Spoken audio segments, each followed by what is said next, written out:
Mchezo wetu dhidi ya AS FAR Rabat Morocco, nitasafiri kwenda Senegal kwa ajili ya kwenda kutembelea academies ambazo zipo Senegal.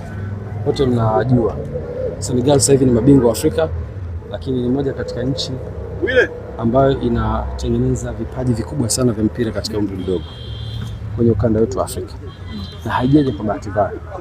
Wana a lot of academies in Dakar na maeneo mbalimbali ya Senegal.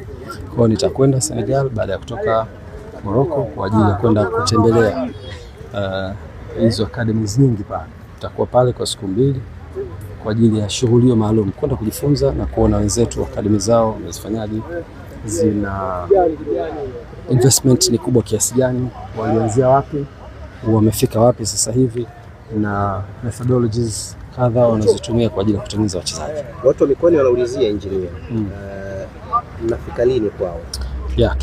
Tumeanza Dar es Salaam, na kama mnakumbuka tulianza Disemba. Kwa huu ndio mwezi wetu wa pili, Januari. Tuna idadi nzuri ya watoto ambao wameshaanza kujiunga na expansion inaendelea.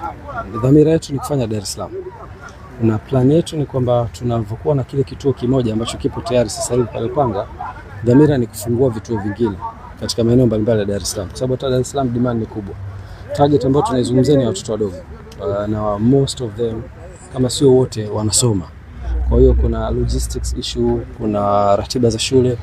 Kwa hiyo tunataka tu expand ili kutoa fursa kwa maeneo mbalimbali ya Dar es Salaam, watoto wao waweze kushiriki kwenye Yanga Soccer School.